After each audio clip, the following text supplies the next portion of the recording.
জানো তো, after pregnancy আমার ভীষণ পরিমাণে চুল উঠছে এবং কিছুদিন পর আমার মনে হয় আমি ন্যাড়াই হয়ে যাব।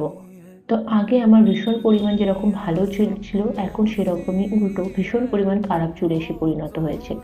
বিয়ের আগে আমার মা আমার সবসময় চুলের যত্ন করতো, কখনো নারকোল তেল লাগিয়ে দিত, কখনো মেথি।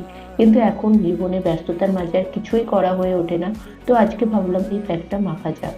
এখানে দেখো, আমি আমার গাছের ফ্রেশ অ্যালোভেরা জেল নিয়ে নিয়েছি, আর তার সঙ্গে আমি এখানে পেঁয়াজের রস নিয়ে নিয়েছি। পেঁয়াজের রস আমাদের চুলের জন্য প্রচন্ড হেল্পফুল। তো আমি এখানে এই দুটোকে একসাথে মিক্স করে নিয়েছি। অ্যালোভেরা জেলটাকে একটু মিক্সিতে গ্রাইন্ড করে নিয়েছি। তো তারপর তার রস বার করে নিয়ে দুটোকে মিক্স করে এবার আমি এটাকে আমার সেই কেটে কেটে তুলোর সাহায্যে লাগিয়ে নেব। এটা কিন্তু প্রচন্ড হেল্পফুল, আমি উইকলি 2 দিন করার চেষ্টা করছি। তোমরা চাইলে একদিনও করতে পারো।